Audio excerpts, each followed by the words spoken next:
This is TWiT. Australia has passed legislation that will punish social media companies for failing to remove violent material, abhorrent violent material from their platforms.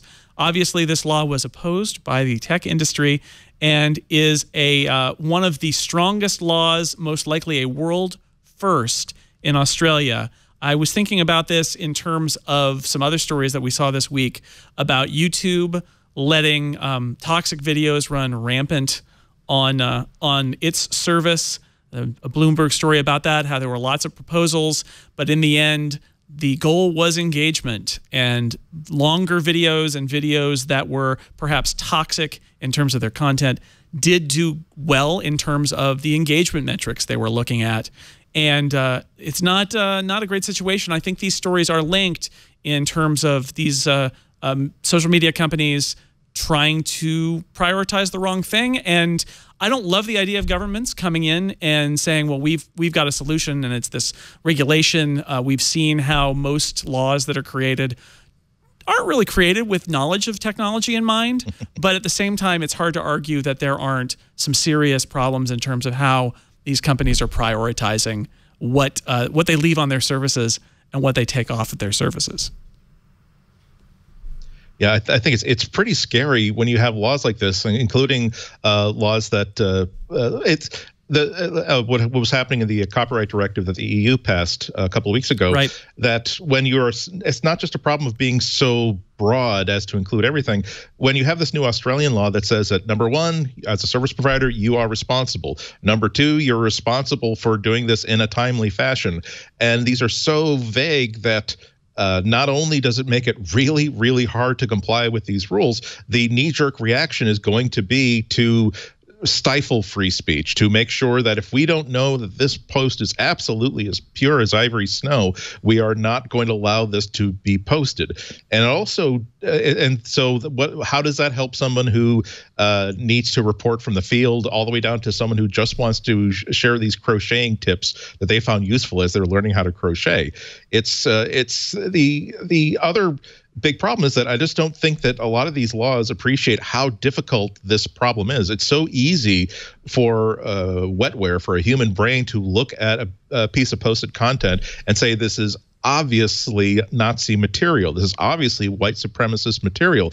It is really, really difficult for an algorithm to do that. And when you have the volume of content being uploaded every single hour on a service like YouTube, you have to have a system that allows these companies to try to fight the battle instead of having to withdraw for fear of being sued out of existence every other Thursday. I mean, everything Andy said is true, but I also think that the likes of YouTube and Facebook have not done themselves any favors because there's stuff they could have done which they have not. And so even before you get to the truly difficult questions and the things that are truly difficult to do with technology, they could have done more. And so they leave themselves looking like they don't take it seriously enough, which they probably don't, which means the laws are more likely to come along. And some of these laws already exist. Germany has this law that basically says you have to quickly take down anything bad anybody says about anybody on the internet. So yeah, they're difficult questions, but they're also relatively easy ones that these companies have not handled well.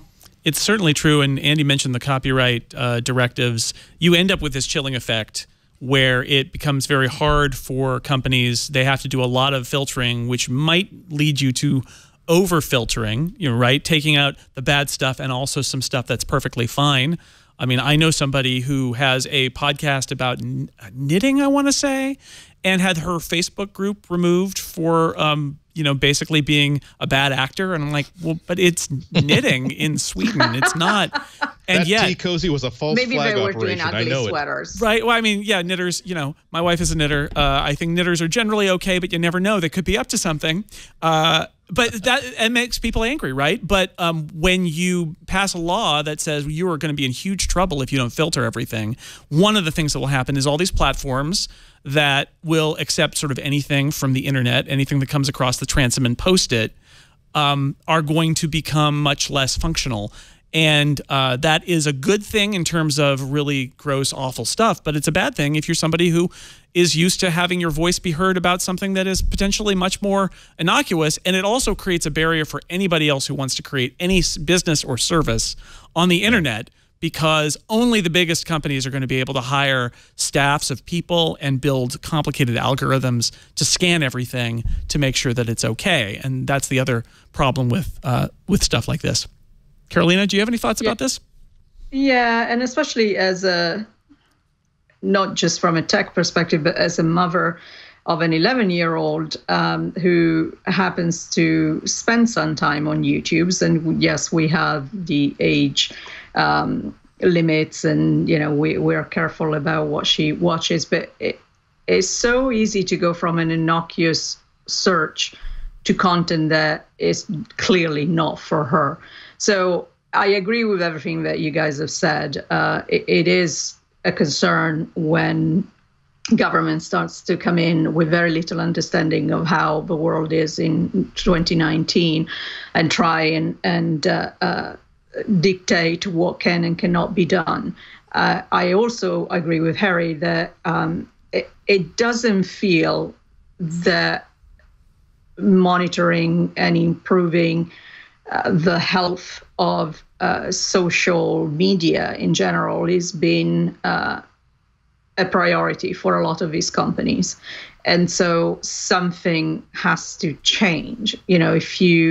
If the CEOs and whoever doesn't feel accountable for providing a service that is as best as they can, with the understanding that it will never be perfect, because I'm sure that they can paddle as much as a duck does underwater, but still have somebody ahead of them.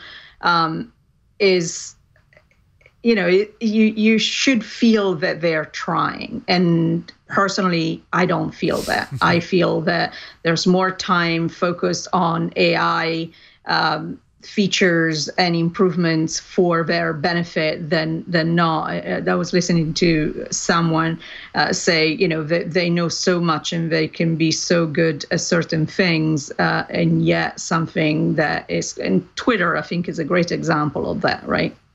Of people being suspended for something that obviously it wasn't worth a suspension, and people being very abusive, and yet Twitter not finding anything wrong with what they tweeted. So I don't know if he's AI, I don't know if he's human, because even from a human perspective, people have different ideas of what is right and what is wrong. But something has to be done. And if it's not a government level law or dictate, who's going to take that responsibility? And I don't have an answer for it. I do think that we as consumers should demand better.